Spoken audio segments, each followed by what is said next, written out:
There we are. We are recording. Boom!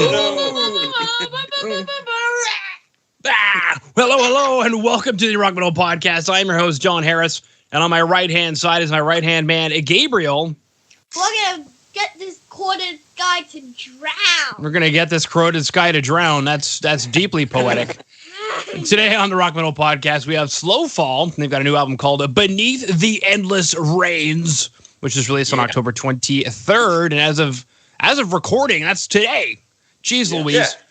Via Inverse Records. And the boys just showed me what they told me is what's called a compact disc of the record. I only understand Spotify, but sure. I guess if I go back far enough, I can remember what it was like to carry around a Discman. I'm old enough to remember when there was no anti-skip and you had to carry it around like a pizza you didn't want to spill. And it was the most pointless portable music device ever because you couldn't even sneeze and then it would skip. And yeah. Nice. And then dubstep was created, so that kind of solved the problem. So right now I'm being joined by Heikki, Juho, and Marco to share some more information about what Slowfall's got going on. This beautiful album that they've released on compact disc. Boys, welcome to the show. Thank you. We are honored to be here. Beautiful. Great to have you boys on, dressed in black like I would expect you to be. How is life in Finland these days? The COVID thing, how's that been going for you guys? Was this album released on time? Did you guys push it back because of COVID? Has it been a blessing in disguise? Did you guys make COVID a blessing? Well, not actually. It was released on time. We had we searched for record for company that would release our album for a quite time, but then Inverse wanted to release it, and it wasn't a problem for us. I think the COVID didn't have anything to do with it, I guess. Yeah. Okay, so everything went to plan. Regardless. Okay. Yeah. It was meant to be this day, and it was this day. It wasn't postponed at any time. At any time. Okay, very cool. Take us through the process of finding a record company and then how you guys decided to work with Inverse. I think it was a while after we released our first video from the album. Across the Cold is the song. I think a bit while after that release, Inverse actually contacted us and suggested for cooperation. I think it went like that way. Yeah, it did. So okay, nothing special about it. Yeah. Well, kind of. I mean, how many bands out there release a music video and nothing happens? So you guys released a music video and Inverse Records knocks on your door and says, probably in Finnish, we like you. We like you guys. Yeah. Do you have an album? And you said, why, yes, we do. And then the conversation kind of went like that. So that's actually really cool. I always love hearing, those stories, especially for any bands out there who were listening in who are now really jealous. But if Inverse didn't contact us, we would have just put the album out by ourselves, I think. Yeah. Just pretty much in the same way. Yeah. But they really did help us with promotion stuff and stuff like that. They were really great. I think we wouldn't be doing this without Inverse Records. Yeah. That is what the record companies do. That was actually that was my next question is, especially in today's day and age where you could do so much by yourself. You guys made your own music video. You went to the studio. You recorded your own album. Yeah. You had it mixed. You had it mastered. You had the whole thing ready to go. Whereas, I think for a lot of bands, they're still kind of stuck in like a 1985 mindset of a record company's going to pick us up, give us lots of money, and everything's going to be okay. Yeah. But what does a record company do for you now, especially when you walk in with the product already ready to go? Well, the promotion actually. Yeah. And obviously the pressing of these. Yeah, These- printing these compact discs. Yeah, but I've- the thing nowadays, everybody can do an album at their home studio or whatever and release it on Spotify, and they really don't have to do anything much but that. It's so easy nowadays to release an album without a recording company. We would have released this album without them, but they really did help us with the promotion and stuff.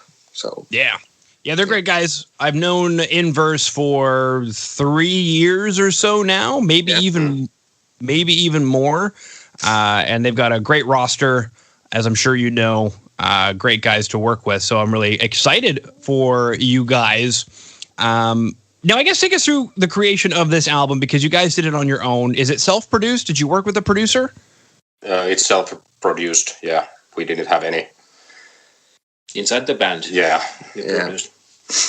we Okay. have the right guys in our so-called family. We can do these things on our own.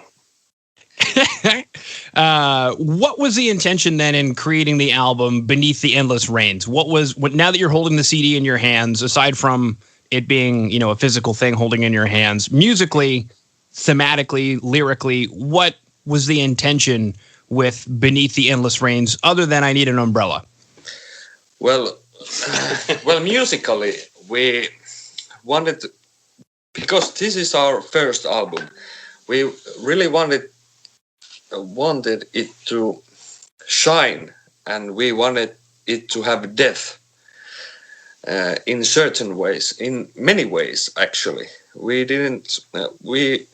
wanted to have long songs like Drown and like the last song, Everything Left with Nothing. Yeah. Because everybody in our band loved these long progressive bands. They're great Like, to play. yeah, and like those really long songs, like Rush has, and so on. So, but then on the other hand, we really wanted also those shorter Hit songs, yeah, if you know. Radio hits, yeah, Like Across the Cold. yeah. Must be a hit song in Finland. that It wouldn't be here. We really wanted it to have those dynamics. Yeah, Yeah. dynamic is the key of the album. Dynamic is the key in Slowfall in general. In general, yeah. Yeah. Well, and I noticed that because, like, for example, I'm watching the music video right now in front of this Corroded Sky, and it looks like somebody's got like a 19-string guitar. There's just too many strings on it. It's like holding. I'm sorry. You're holding a baseball bat. That's what, but the interesting thing is that it's not muddy. Like the guitar tone isn't muddy. It's heavy. It's crisp. It's deep, but it's not muddy. I can still hear everything. I can walk around the mix. So I guess maybe tell us a bit more about the sound design on the record. Did you guys do the recording yourself, the mixing yourself, the mastering yourself? We went. The drums are actually the only instrument recorded in, how you call it, a third-party studio or something, not a home studio, actual. A professional studio. Yeah, professional recording studio, and the rest of the stuff is made just by ourselves. And Teemu, who recorded all our guitars and basses, did his magic, Yeah. finding those tones to us. We just sat on a sofa and he dialed in the sounds. And we just played. That's pretty easy. We were heading towards the more 90s sound, not today's the overproduced and that kind like of not stuff. too clean, you know. Yeah, there can be some crisps here and there. Yeah. Okay. Yeah. But the guitars are not made with VSTs. They're really real amps. Yeah. Played by real human beings. Yeah. I remember the part of the song where you're shredding balls. Well, that's something. Yeah. I don't know. I think you could play faster. I don't know. We need to. Beautiful. Okay. Now that's interesting because you mentioned we wanted a 90s sounding record, and having grown up in the 90s, that ranges completely from, say the Black Album at the very beginning of the 90s or a Pantera record, even as they evolved, all the way over to, say, Dream Theater, who had some really cool recordings as well in the 90s. So I guess where in the 90s were you looking to find your sound, and did you have any references? Maybe it's the overall feeling of the 90s more than this new millennium overproduced the sound that you hear everywhere nowadays. We just same. Take a small leap backwards. Yeah, in the sound wise and musically also. Yeah. The bands that inspired us and are inspiring all the time, writing new stuff. Also, the bands, they are quite old actually. There are no new bands. Older than us, anyway. Yeah. Really heavily inspired by Swedish death metal, I guess. Yeah, the Gothenburg sound. The Gothenburg stuff, like At the Gates, Opeth, Dark Tranquility, In Flames. Okay. Yeah.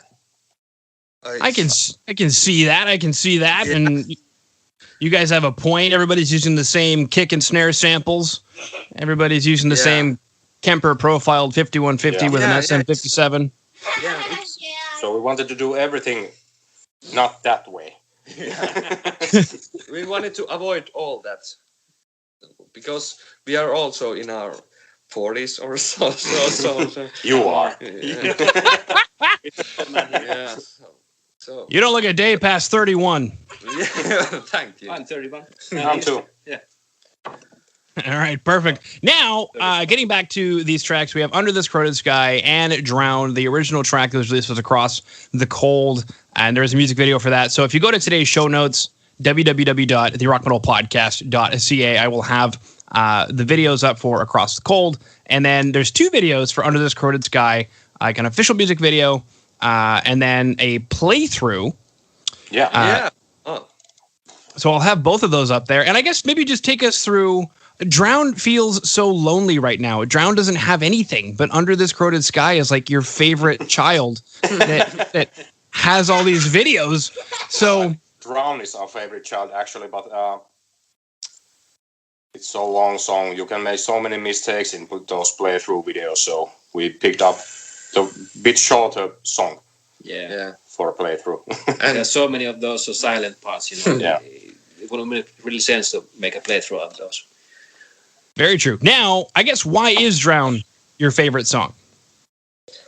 It has everything that represents slow fall. The emotion goes like roller coaster, Yeah. The feel. It has the heaviness and the softness and Atmosphere and all vocally. It's one of the best songs, if not the best song in the album. It has everything that Slowfall represents, I would say. At the moment, at least. At the moment, yeah. Okay.